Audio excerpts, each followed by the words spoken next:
Eso les bendiga abundantemente. Espero que así empiece la transmisión. Hace rato estuve hablando al vacío. Eh, Estuve hablando por espacio de 11 minutos al vacío. Pero bueno, espero que ya creo que ahora sí está transmitiéndose en vivo. Durante 11 minutos estuve queriendo hablar y mi hijo me corrigió que no estaba transmitiendo nada. Bueno, hablemos del reino de los cielos. Hablemos del reino de Dios. La única predicación de el profeta Juan, conocido como el evangelista, el bautista, corrijo, Juan el Bautista, la, la, este, la única predicación de Juan el Bautista fue: arrepentíos porque el reino de los cielos se ha acercado. La primera predicación de el profeta Jesús, el Cristo, nuestro Señor. La primera predicación de Jesucristo, nuestro Señor, fue: arrepentíos, que el reino de los cielos se ha acercado. Dos grandes y elocuentes temas: arrepentimiento y el reino de los cielos cerca. La palabra arrepentimiento, y más que palabra, lo que corresponde a la predicación específica del arrepentimiento, viene siendo la llave para entrar al reino de los cielos. Y más allá de ser la llave para entrar al reino de los cielos, el arrepentimiento es lo que nos lleva al nuevo nacimiento a fin de adquirir la ciudadanía del reino de los cielos. Es importante el arrepentimiento. No voy a hablar del arrepentimiento hoy, hay toda una enseñanza al respecto, pero vamos a ubicarnos. La palabra de Mateo 1:1 dice: libro de la generación de Jesucristo, hijo de David, hijo de Abraham. De los cuatro evangelios, que están en el Nuevo Testamento, el evangelio de Mateo es el que más habla del reino de Dios. Es el evangelio de Mateo el que más se enfoca a hablar del reino de Dios, el reino de los cielos, el reino celestial. Tiene 4 o 5 sinónimos la expresión reino de Dios, reino de los cielos. Y debo ser honesto que cuando yo leí la expresión reino de los cielos hace 38 años, yo quería saber qué era, a qué se refería, qué significaba. ¿Era acaso un lugar en el cielo del cual yo no tenía noticia ni podía accesar a él? ¿Era acaso el reino de los cielos diferente al reino de Dios? En fin, tantas preguntas que me hacía. Hablemos pues del reino de los cielos. Les decía, Mateo es el evangelio que más hace mención, hablando o mencionando reino de los cielos en 32 versículos diferentes y reino de Dios en 5 versículos más. En tanto que Lucas es el evangelio que más menciona la expresión reino de Dios, con 29 versículos. Marcos, 15 versículos, habla del reino de Dios. Y el evangelio de Juan solamente 2 veces menciona el reino de Dios. Pero Mateo, el evangelio de Mateo es el que más habla del reino. Si comparamos el evangelio de Mateo con los demás evangelios, encontraremos que Mateo nos habla más veces, más ocasiones del reino de Dios. Y la expresión reino de los cielos es sinónimo de reino de Dios, reino celestial, reino inmóvil, reino eterno. Decía yo, la única predicación de Juan el Bautista fue: arrepentíos porque el reino de los cielos se ha acercado. Decía también que la primera predicación de Cristo Jesús fue: arrepentíos porque el reino de los cielos se ha acercado. De los 4 evangelios, Mateo hace un énfasis intenso, profundo, acerca del reino de los cielos. Y decía yo, Mateo 1:1 nos dice, libro de la generación de Jesucristo, hijo de David, hijo de Abraham. Y vamos a encontrar dentro de esta introducción que el libro de, perdón, el Salmo capítulo 22, verso 30, nos da una perspectiva profética futura, obviamente, que hoy está experimentando la iglesia de Cristo, cuando dice, la posteridad le servirá, será ella contada por una generación de Jehová. La posteridad es un sinónimo de eternidad, lo que es postrero, lo que es futuro. Y no es un futuro que se corta, no es un futuro que se tiene límites. Esta palabra posteridad es una palabra que tiene que ver con lo eterno, tiene que ver con lo eterno. Y está hablando de una generación de Jehová.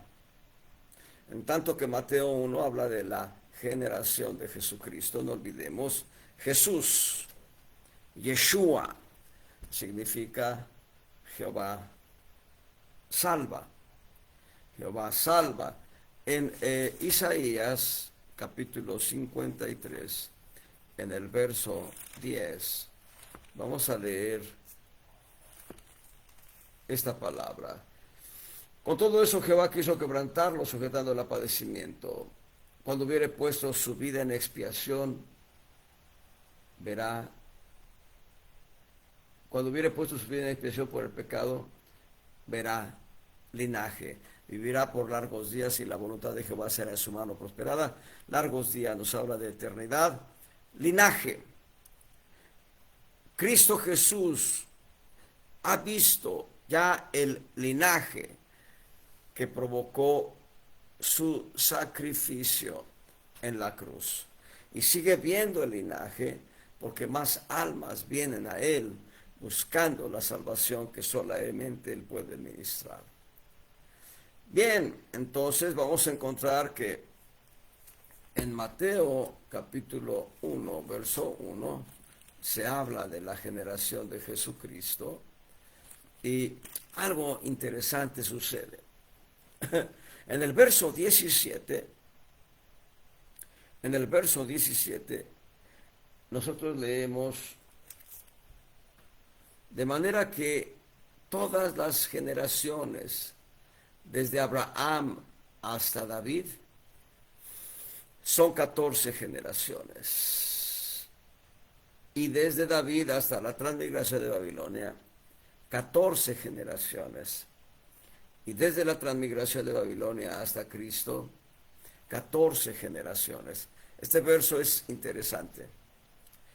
Al contar puntualmente Abraham, Isaac, Jacob, Judá, Fares, y así, al llegar a David, efectivamente son 14 generaciones. Al continuar, David, Salomón y Roboam, etcétera, y llegar a la transmigración de Babilonia nos da 14 generaciones. Pero cuando empezamos a transitar de la transmigración de Babilonia hacia Cristo, puntualmente en el listado que nos da Mateo capítulo 1, solo suman 13 generaciones. La generación 14 se compone de la iglesia de Jesucristo. Es el linaje del que habla Isaías, es la generación de Jehová mencionada en el Salmo 22. Esa generación forma parte, conforma el reino de Dios. En el Antiguo Testamento algunos profetas hablaron del futuro reino de David, pero cuando hablaron esto, el rey David histórico ya había muerto.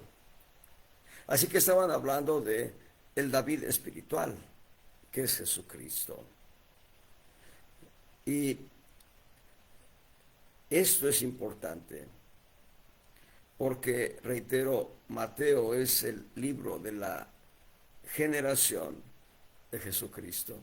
La generación de Jesucristo es su reino, es su iglesia. Y aquí ya tienen una semilla que nos da la revelación del Señor, bendito sea Cristo. La palabra generación, bueno, en hebreo, la palabra hebrea será, Z-E-R-A, será. Esa palabra que se traduce como generación por Casiodoro de Reina es descendencia. Qué hermoso, ¿no? Descendencia. Hay otra palabra para generación en hebreo que es dordor. D-O-R. D-O-R. La O lleva un acento circunflexo de casita. Así. Ahí está. Bueno, la palabra traducida, dordor, la palabra traducida como generación, dordor, es una revolución de tiempo, una edad, un periodo, una generación, una familia. Hay una palabra más en hebreo y es, ahorita se las doy, mishpaka. Mishpaka, voy a deletrearla. M-I-S-H-P-A-C-H-A-H.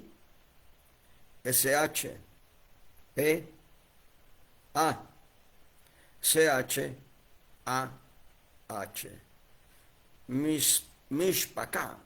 Va de nuevo. M-I-S-H. P-A-C-H-A-H.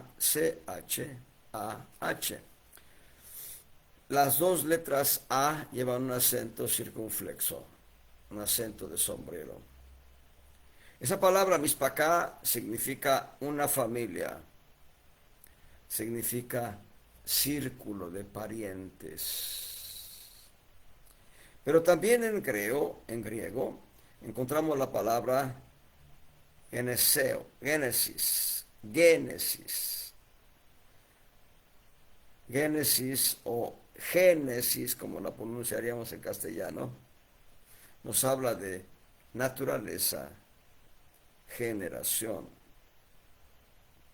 Otra palabra allegada a generación es genema, genema, G-E-N-E-M-A. La raíz de esta palabra nos da la idea de fruto, generación. Una palabra más es una declinación, diríamos, genea, genea, G-E-N-A-N-E-A, otra vez, G-E-N-E-A, genea. Bueno, nos habla de una generación, una edad, un periodo de personas o de tiempo, generación, nación. Gloria sea al Señor. Hay más voces, pero voy a dejarlo ahí todavía.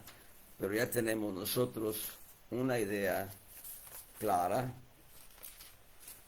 He mencionado que de Abraham a David hay 14 generaciones. Abraham, Isaac, Jacob, Judá, Fares, 5.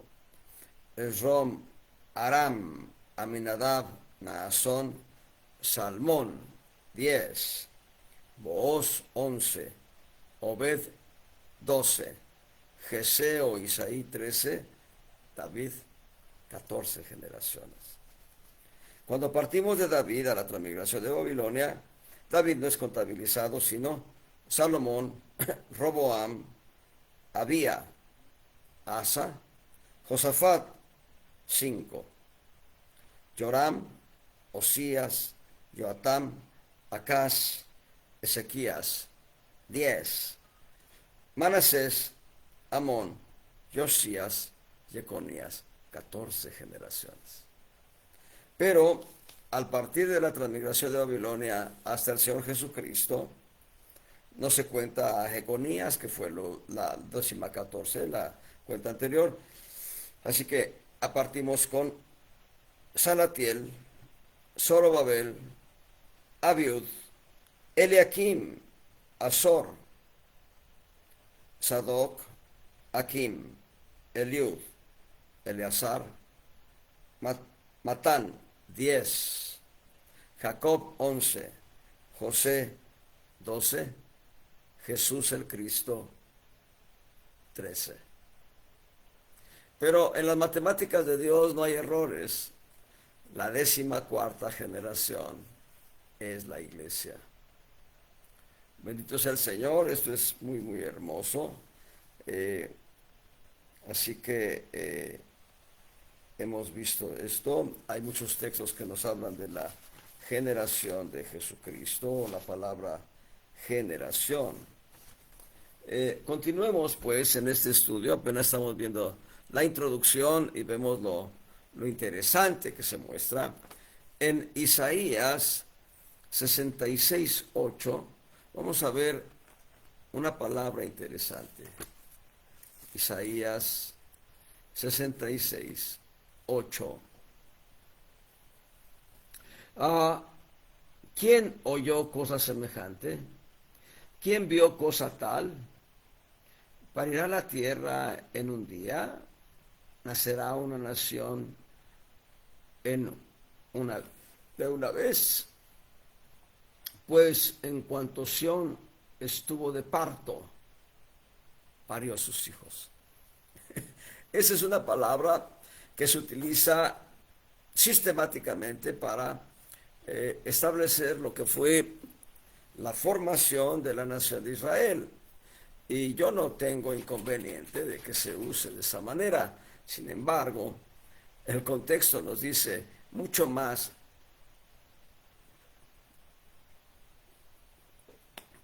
que el nacimiento de la nación de Israel. Paréntesis para explicarlo. Israel empieza la dispersión con la invasión de Tito Vespasiano a Jerusalén, y todos los israelitas son dispersos a todo el mundo, y de manera por lo menos hay dos ocasiones que hay por ahí un escritor registra, en el sentido de que hablaron con autoridades británicas muchos siglos atrás para poder formar un territorio israelí donde pudiesen habitar los israelitas como nación. Estoy dentro del paréntesis. Y bueno, ellos fueron enseñados por uno de estos altos líderes británicos que realmente el territorio de ellos, el territorio israelita, estaba en lo que hoy se conoce malamente como Palestina, y la parte circunvecina a Palestina. En la época en la posguerra, en la posguerra, después de la Segunda Guerra Mundial, Ben Gurión, un israelita, tuvo entrevistas con la reina Isabel de Inglaterra, y dado que algunos judíos habían participado en la creación de la bomba atómica con la cual terminó la Segunda Guerra Mundial, en agradecimiento, la reina Isabel preguntó a Ben Gurión qué es lo que deseaba para Israel, y él dijo: queremos un territorio donde asentarnos. Inglaterra tenía el protectorado de esa franja que hoy ocupa junto con Palestina. Así que Inglaterra accedió a que Israel se constituyera en ese territorio y en una resolución de la ONU, de la Organización de Naciones Unidas, nació la nación de Israel, cuya votación fue muy equilibrada. No todas las naciones estaban de acuerdo. Hasta donde tengo noticia, y puedo estar equivocado porque ahorita no tengo los anales históricos, pero hasta donde tengo noticia, Guatemala fue la nación que decantó finalmente para que la balanza se inclinara en favor de Israel como nación. México no intervino en esa votación a favor de Israel.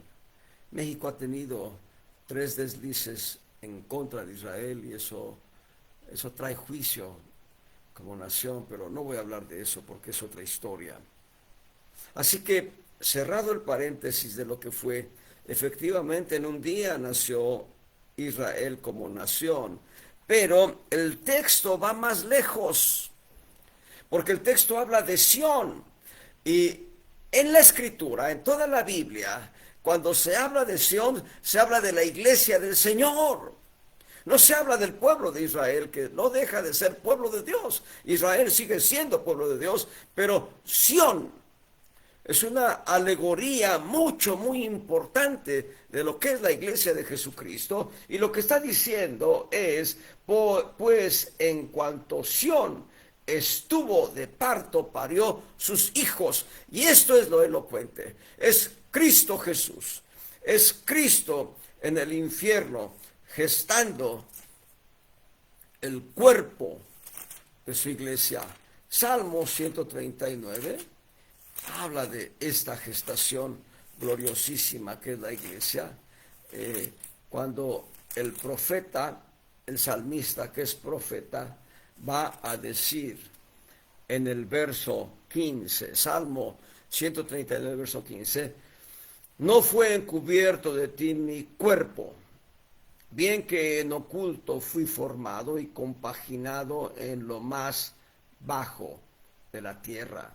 Mi embrión vieron tus ojos, y en tu libro estaban escritas todas aquellas cosas que fueron luego formadas, sin faltar una de ellas. Estos 2 versos no están hablando de algo natural, no están hablando de un embrión puesto dentro del vientre de una mujer, sino que están hablando del embrión de la iglesia de Jesucristo, formada, compaginada en lo más profundo de la tierra, cuyo núcleo, el núcleo de esa tierra, rebasa los 4.500 grados centígrados, una temperatura altísima que es semejante a un infierno. Era en los sufrimientos del Señor Jesucristo que se estaba gestando el cuerpo de Cristo, su iglesia. El apóstol Pablo va a darnos estos datos importantes. Estamos en la introducción, no hemos entrado todavía a lo que es el reino de Dios, porque es importante entender qué es el reino, pero en la introducción podemos ver ahí en Efesios, el capítulo 1, verso 23, dice, la iglesia es su cuerpo. La iglesia es el cuerpo de Cristo, aquel que llena todas las cosas en todos. La iglesia es la plenitud de aquel que llena todas las cosas en todos. Y Colosenses capítulo 1, en el verso 18, y él, Cristo, es la cabeza del cuerpo, que es la iglesia. Gloria al Señor. Más claro, agua de manantial. Propiamente, el Salmo 139, compaginado con Isaías, capítulo 66, 8, nos está hablando del nacimiento del reino de los cielos a partir de la muerte, sepultura y resurrección de Cristo. Es la resurrección de Cristo la que marca el nacimiento de una nación más allá de lo natural en este planeta, una nación o un reino espiritual, celestial, glorioso. Bendito sea el Señor. La nación de la que habla el profeta Isaías habla indiscutiblemente en una ambivalencia. El reino de los cielos, que es el cuerpo de Cristo, su iglesia, Y evidentemente la nación de Israel, compaginada como nación en aquella resolución de la ONU, pero los tiempos son diferentes. El profeta Isaías, 700 años antes del advenimiento del Mesías, profetizó el nacimiento del reino de los cielos a partir de los sufrimientos, muerte, sepultura y resurrección de Cristo. Pero esa palabra profética aplicó miles de años después, cuando se constituye la nación de Israel. No voy a hablar de la nación de Israel, pero quise traerlo como un punto de contraste.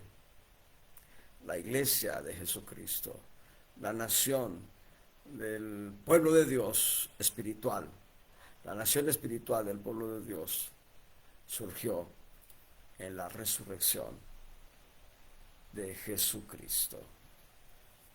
Bendito sea el Señor. Vean lo que dice Mateo 21, verso 5. Gloria al Señor. Mateo capítulo 21, verso 5. Perdón por la tardanza, pero aquí estamos ya. Gloria al Señor. Ahí está. Mateo 21, 5. Decid a la hija de Sión. ¿Quién es la hija de Sión? La iglesia. No es Israel, es la iglesia. ¿Qué es lo que está marcando el profeta? Decid a la hija de Sión, he aquí tu rey viene a ti, manso, sentado sobre un asna, sobre un pollino, hijo de animal de yugo. No está anunciado a Israel. Israel rechazó a Jesús como Salvador personal. Israel rechazó a Jesús como el Hijo de Dios. Es verdad que Israel fue el brazo ejecutor de la crucifixión de Cristo, pero mis pecados llevaron al Señor Jesús a la cruz. No debo jactarme contra Israel en absoluto. Pero el pasaje no está hablando de Israel. Está hablando a la hija de Sión. La hija de Sión es la iglesia. Recuerden lo que dice el profeta Isaías. Sión dio a luz sus hijos. Vamos a leerlo otra vez. Es un pasaje hermoso. Isaías 66, verso 8 nuevamente, para poder conectar de una manera puntual estas líneas. Isaías 66, 8. ¿Quién oyó cosa semejante? ¿Quién vio cosa tal? ¿Parirá la tierra en un día? ¿Nacerá una nación de una vez? Pues en cuanto Sión estuvo de parto, parió sus hijos. Hermoso, hermanos, hermoso. Vean Juan 12:15. Vamos a Juan capítulo 12:15. Capítulo 12, verso 15. Estamos apenas en la introducción. Yo creo que hoy vamos a quedarnos ahí en la introducción, pero vamos a avanzar un poco todavía. Juan capítulo 12, verso 15. Perdón, la agrura me hace estragos, pero aquí estamos. Juan capítulo 12, verso 15. No temas, hija de Sión, he aquí tu rey viene, sentado sobre un pollino de asna. Cristo, hablándole a su iglesia. La hija de Sión es la iglesia. Y Cristo es su rey, es el rey. Gloria al Señor. Y vamos a Romanos 9:33. Romanos capítulo 9, verso 33. Vamos a ver algo interesante. Sí, aquí está. Romanos capítulo 9, verso 33. Como está escrito, he aquí pongo en Sión piedra de tropiezo y piedra de caída, y aquel que creyere en ella no será avergonzado. No está hablando de Israel. El apóstol Pablo está hablando de Sión como iglesia. Y lo mismo vamos a ver en Primera de Pedro, 2:6. Esa es la piedra que desecharon los edificadores. ¿Quiénes eran los edificadores? Israel. Israel era llamado como nación a ser los edificadores, pero Israel desechó la piedra del ángulo, la piedra que desecharon los edificadores. Los israelitas desecharon a Jesús, la piedra del ángulo, y Cristo Jesús ha venido a ser la piedra de ángulo, de apoyo de la iglesia, su edificio, su casa, su lugar de habitación. 1 Pedro 2:6 dice: por lo cual también contiene la escritura: he aquí pongo en Sión la principal piedra del ángulo, escogida, preciosa, y el que creyere en ella no será confundido. Está hablando de la iglesia. Sión es referencia específica a la iglesia. Hebreos 12:22, por si faltara todavía algo de confirmación. Hebreos 12:22 va a decir: pero os habéis llegado al monte de Sión y a la ciudad del Dios vivo, Jerusalén, la celestial, no la terrenal, Jerusalén, la celestial, dice algo más, y a la compañía de muchos millares de ángeles. Y seguimos leyendo el verso 23, y a la congregación de los primogénitos que están enlistados en los cielos, y a Dios el juez de todos, y a los espíritus de los justos hechos perfectos. Hermanos, la iglesia es Sión. ¿Por qué todo estos detalles? Porque el reino de los cielos no es un reino terrenal. Cristo va a decirle a Pilato, Poncio Pilato, los evangelios lo registran, Juan es uno de ellos, los evangelios registran que Cristo habló diciendo: mi reino no es de este mundo.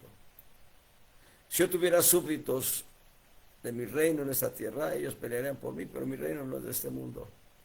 El reino de Cristo es el reino de los cielos, el reino celestial, el reino inconmovible, el reino de Dios. Veamos todavía Apocalipsis 14, verso 1. Veamos, ahí se refiere a el monte de Sión. Alguien le puso música y es un canto hermoso. Dice ahí, Apocalipsis 14, verso 1. Y miré, y aquí el Cordero estaba sobre el monte de Sión, y con él 144,000 que tenían el nombre de su Padre escrito en sus frentes.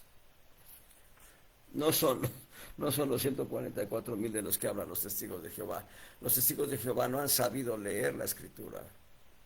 Dice, noten, fíjense bien para que no se equivoquen cuando lean.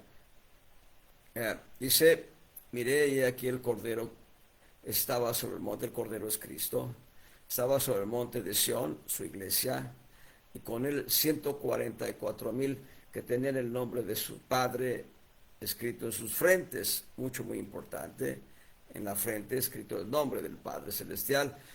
Y oí una voz del cielo como ruido de muchas aguas y como sonido de un gran trueno, y oí una voz de tañedores de arpas que tañían con sus arpas y cantaban como un cántico nuevo delante del trono y delante de los 4 animales y de los ancianos.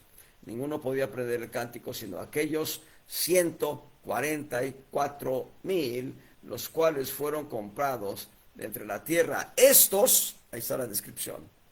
¿Quiénes son estos 144,000? Para que no se confundan con los testigos de Jehová. Son los que con mujeres no fueron contaminados porque son vírgenes. Les voy a dar unos cuantos nombres de estos 144,000. Daniel, el profeta Daniel, fue un eunuco. Y Misael, Ananías y Azarías fueron eunucos por causa del reino de Dios. El apóstol Pablo,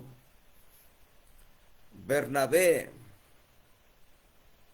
Robert Ewing, de los que yo tengo noticia, ellos no tuvieron mujeres, ellos se apartaron para seguir a Cristo solamente. Pero son 144,000. Entonces los que hemos tenido esposa, bueno, nosotros no estamos entre los 144,000, pero sí somos llamados a ser parte de la iglesia gloriosa. Estos 144,000 es el equivalente a las guardias presidenciales de un presidente en México o en otro país. Es el equivalente. Es el equivalente a los marines al servicio del presidente en Estados Unidos. Estos 144,000. Gloria al Señor, hermanos. Es muy precioso. Hay dos grupos de 144,000 en Apocalipsis. Este es uno de ellos. Y el otro es de 144,000 israelitas. Que no te engañen los testigos de Jehová. Ellos están engañados. Solo el Espíritu Santo puede hacerles salir del error. Bien, veamos algunos principios importantes. Hemos estado compaginando todos estos textos para establecer que efectivamente existe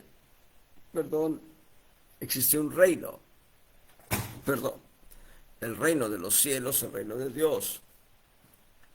Y ese reino se compone de la generación de Jesucristo, a saber, los redimidos, los comprados a precio de sangre, a saber, los hijos de Sión. Y este reino, el reino de los cielos, el reino de Dios, el reino celestial, el reino inconmovible, mencioné varios sinónimos, es reino de los cielos, reino de Dios, reino celestial, reino inmóvil, reino eterno, por lo menos así se le menciona en diferentes textos de la Biblia. Y vamos a ver diferentes principios. Punto número 1. Este reino tiene una constitución. Este reino tiene una ley.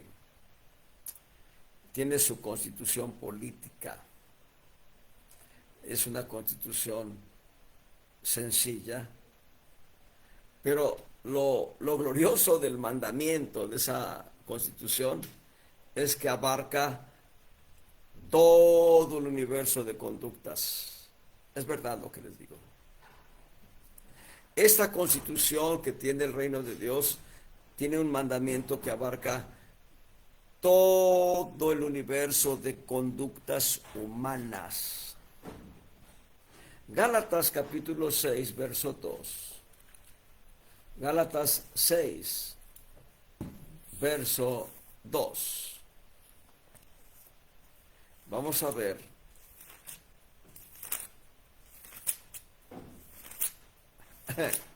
Importante este texto.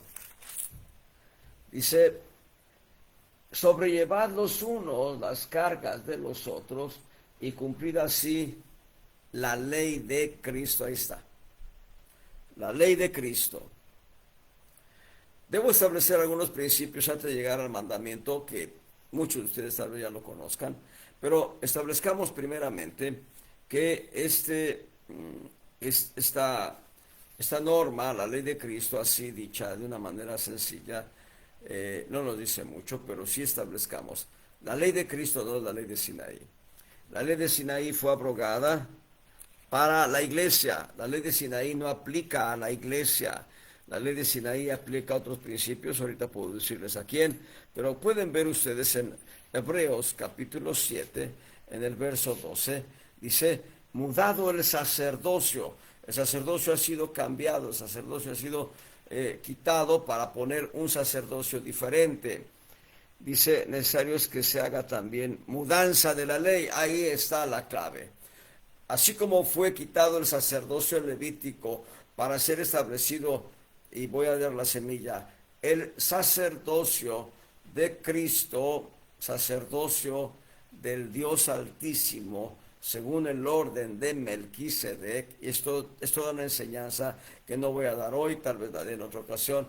así como fue transformado y fue quitado el sacerdocio levítico para ser establecido el sacerdocio de Cristo, sacerdocio del Dios Altísimo, según el orden de Melquisedec, también fue quitada la ley de Sinaí. La ley de Sinaí no aplica a la iglesia. La ley de Sinaí no aplica a la iglesia. La ley de Sinaí aplica a aquellos que no son de Cristo. Ahorita lo aclaro todavía. Y fue mudado. La ley de Sinaí fue cambiada por una nueva ley, verso 18, Hebreos 7:18.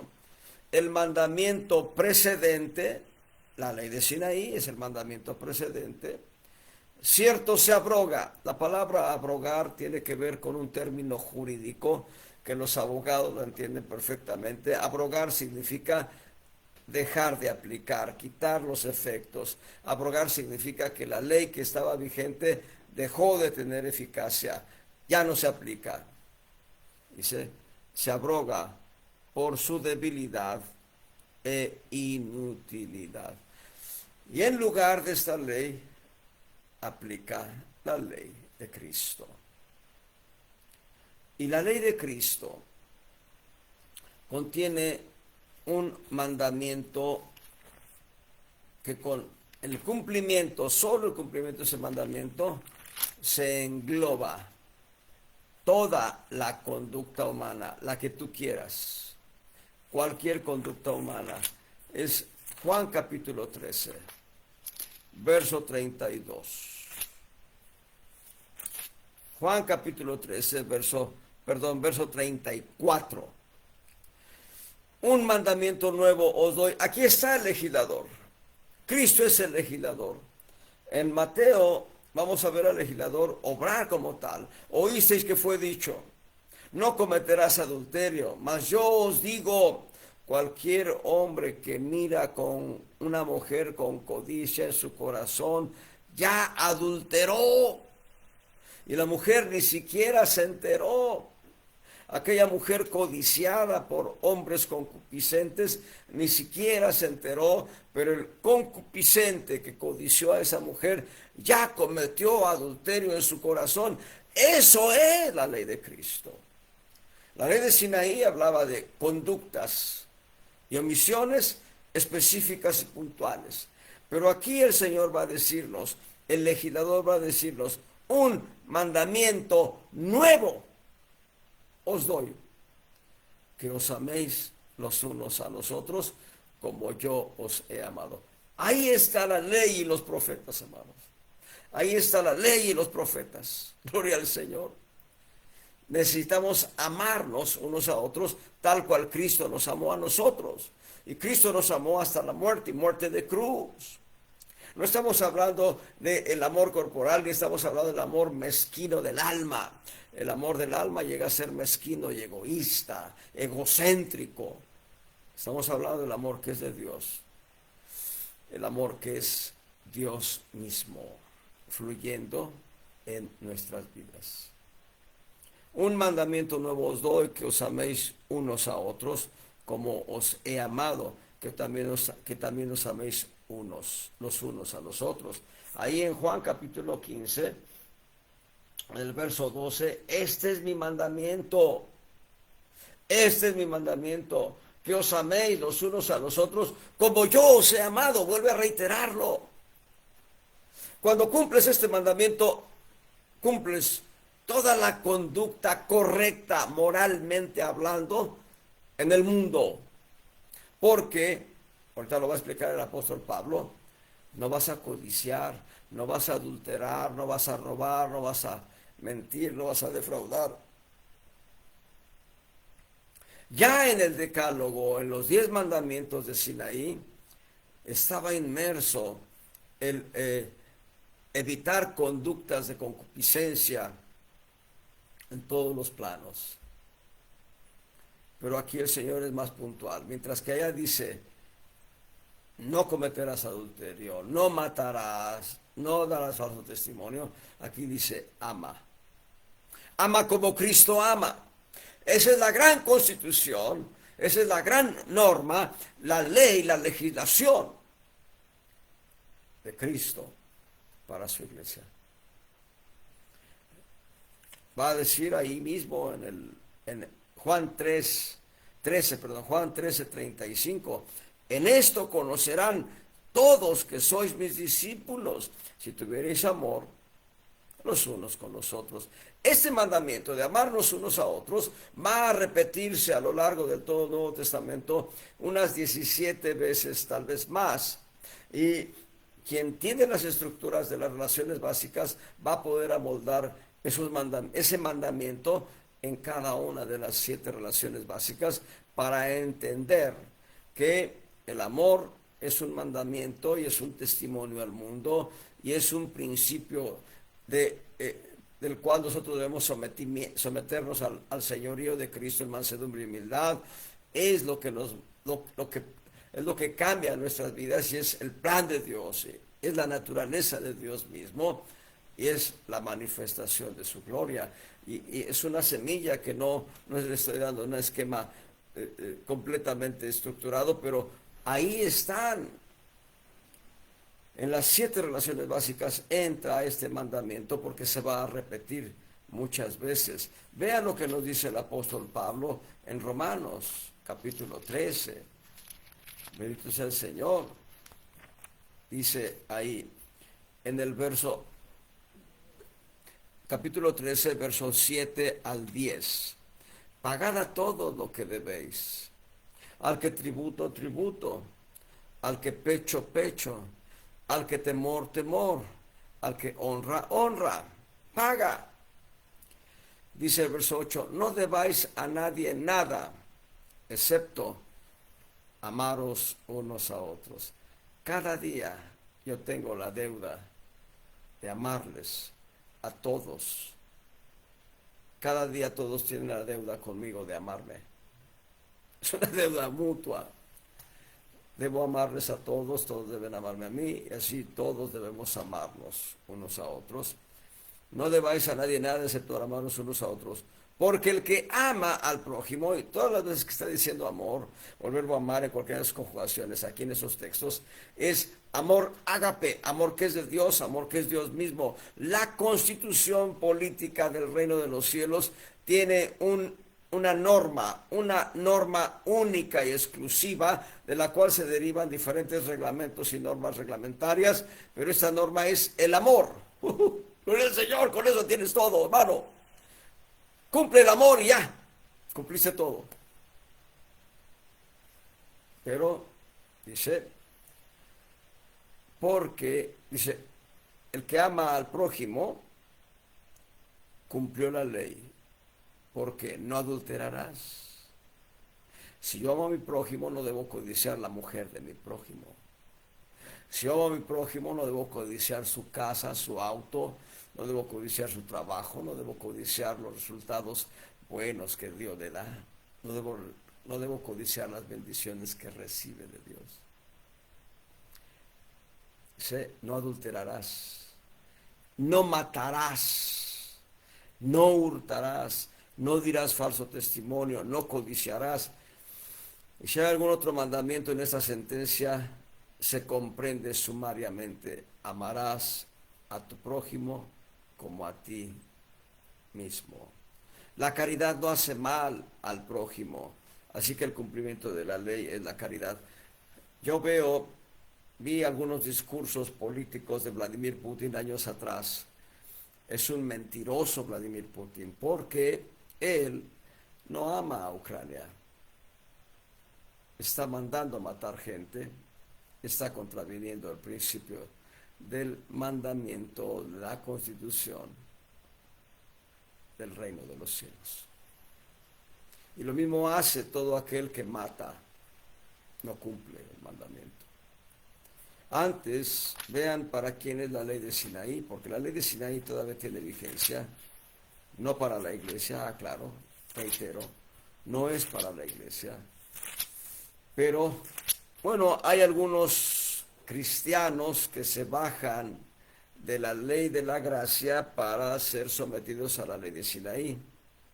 Yo prefiero caminar en la ley de Sinaí, que es digo en la ley de gracia, perdón, prefiero caminar en la ley de Cristo, que es la ley de la gracia, de la piedad, de la misericordia, del perdón, la ley del amor. Prefiero caminar en la ley de Cristo que bajarme del nivel para vivir la ley de Sinaí. No me conviene la ley de Sinaí. Vean lo que dice la primera epístola del apóstol Pablo a Timoteo. En el capítulo 1, verso 8 al 10. Sabemos, empero, que la ley de Sinaí es buena, si alguno usa de ella legítimamente. Conociendo esto, que la ley no fue puesta para el justo. Nosotros somos justos por Cristo. Así que la ley de Sinaí ya no es para nosotros. La ley de Sinaí no fue puesta para el justo. ¿Para quién fue puesta? Para los injustos, para los que no han sido justificados por la gracia divina, y para aquellos que estando en la gracia deciden bajar a la ley de Sinaí. Dice, para los desobedientes, para los impíos, para los pecadores. Cuando dice impíos habla de gente no regenerada por Dios. Para los impíos y pecadores, para los malos y profanos, para los parricidas y matricidas, los que matan a sus padres o abuelos, para los homicidas, para los fornicarios, para los sodomitas, para los ladrones de hombres, esto es los secuestradores, para los mentirosos y perjuros, y si hay alguna otra cosa contraria a la sana doctrina. Todos ellos y todos los que están fuera de la sana doctrina, la gente que no tiene a Cristo en su corazón y aquellos creyentes que deciden bajar de la gracia al nivel de la ley, van a sufrir estragos en la aplicación de la ley.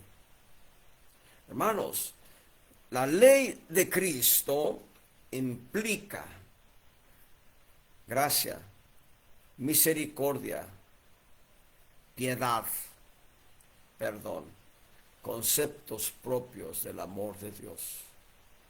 Quien rechaza el amor de Dios se somete a la ley de Sinaí, y la ley de Sinaí no alcanza salvación. La ley de Sinaí no provee salvación. La ley de Sinaí provee bendiciones al que la cumple, pero también provee muchas maldiciones al que no la cumple, al que la infringe. Y les decía yo, bien, el Señor predica, el tiempo es cumplido, el reino de los cielos se ha acercado, y es el primer mensaje de los apóstoles, Mateo 10:7. No solo fue el primer mensaje de Juan el Bautista y de Cristo Jesús, fue el primer mensaje de los apóstoles. Mateo capítulo 10, verso 7. Yendo, predicar, diciendo, el reino de los cielos se ha acercado. La primera predicación de los apóstoles, los enviados del Señor Jesús, el reino de los cielos se ha acercado. Debes saber, hay 12 parábolas del reino en el Evangelio de Mateo. Y quienes tienen el conocimiento de la estructura de las relaciones básicas pueden ir viendo que la parábola del sembrador tiene que ver con la relación básica de la palabra. En tanto que la parábola del trigo y la cizaña tiene que ver con la relación básica con el mundo, separación del mundo. La parábola del grano de mostaza nos habla de nuestra relación con la autoridad, y así podemos ir viendo cada una de estas parábolas. Es glorioso, es hermoso. Mateo usa más la expresión reino de los cielos, y Mateo a lo largo del contenido del Evangelio nos habla mucho del reino de los cielos. ¿Por qué? ¿Por qué nos habla de ello? Porque nos habla del león de la tribu de Judá. Mateo se enfoca a describir a Jesús, el león de la tribu de Judá. Y eso evoca la profecía registrada en Génesis. Hermanos, la Biblia es hermosa en su contenido, nos da una relación gloriosísima de armonía, hay una armonía maravillosa, hermosa, sublime. Génesis 49. Génesis 49, versos 8 al 12. Génesis 49, 8. Judá. Cristo es el león de la tribu de Judá. Jesús, el Hijo del Hombre, desciende de Judá. Judá, alabarte han tus hermanos, todos. Claro, los hijos de Dios somos hermanos de Cristo. Él lo va a decir en el Evangelio de Juan, cuando María Magdalena lo ve, lo descubre. Jesús le dice, no me toques, porque aún no subo a mi Padre, mas ve a mis hermanos y diles, subo a mi Padre y a vuestro Padre, a mi Dios y a vuestro Dios. Hermanos, somos hijos de Dios y el hermano mayor es Cristo. Bendito sea el Señor. Y nosotros alabamos a nuestro hermano mayor. Judá, alabarte a tus hermanos. Alabamos a Cristo nosotros. Tu mano en la cerviz de tus enemigos. Los hijos de tu Padre se inclinarán a ti. El Padre Celestial es Padre de Jesús. Nosotros somos hijos del Padre Celestial. Nos inclinamos a los pies de Cristo. Yo deseo besar los pies de Jesús cuando lo vea. Dice, verso 9, cachorro de león, Judá. Cachorro de león, Judá, de la presa subiste, hijo mío, encorvóse, echóse como león, así como león viejo. ¿Quién lo despertará? No será quitado el cetro de Judá, el cetro de autoridad como rey. Y el legislador de entre sus pies, él es el legislador por excelencia, Cristo, hasta que venga Shiloh, y a él se congregarán los pueblos. Atado a la vid su pollino y a la cepa el hijo de su asna. Lavó en el vino su vestido y en la sangre de uva su manto. Hay mucho de profecía que no se ha cumplido y hay mucho de profecía que ya se cumplió. Jesús es el león de la tribu de Judá, eso nos lo revela el libro de Apocalipsis. Vean lo que dice Apocalipsis, debe ser el capítulo 4. Enseguida llego hasta allá. Apocalipsis, gloria al Señor. El capítulo 5. Vi en la mano derecha del que estaba sentado sobre el trono un libro escrito de dentro y de fuera, sellado con 7 sellos. Verso 2. Vi un fuerte ángel predicando en alta voz. ¿Quién es digno de abrir el libro y desatar sus sellos? Y ninguno podía, ni en el cielo, ni en la tierra, ni debajo de la tierra, abrir el libro, ni mirarlo. Y el apóstol Juan dice, yo lloraba mucho. El apóstol Juan lloraba mucho porque no había sido hallado ninguno digno de abrir el libro, ni de leerlo, ni de mirarlo. Si uno de los ancianos me dice, uno de los ancianos le dijo a Juan, no llores, he aquí el león de la tribu de Judá, el león de la tribu de Judá, la raíz de David, que ha vencido para abrir el libro y desatar sus 7 sellos. Y miré, y aquí en medio del trono y de los 4 animales y en medio de los ancianos estaba un cordero como inmolado, que tenía 7 cuernos y 7 ojos, que son los 7 espíritus de Dios, enviados en toda la tierra. El león de la tribu de Judá es aquel cordero que fue inmolado en la cruz, mas hoy él es el gran vencedor, el gran vencedor. Voy a parar ahí, pero voy a continuar este punto número 1 en cuanto a la constitución política del reino de Dios y a 6 puntos más que nos hablan del reino de Dios. El Señor sea con ustedes y cubra de abundante bendición sus vidas. Que la gracia del Señor envuelva sus vidas y les guarde de todo mal. El Señor les bendiga. Amén.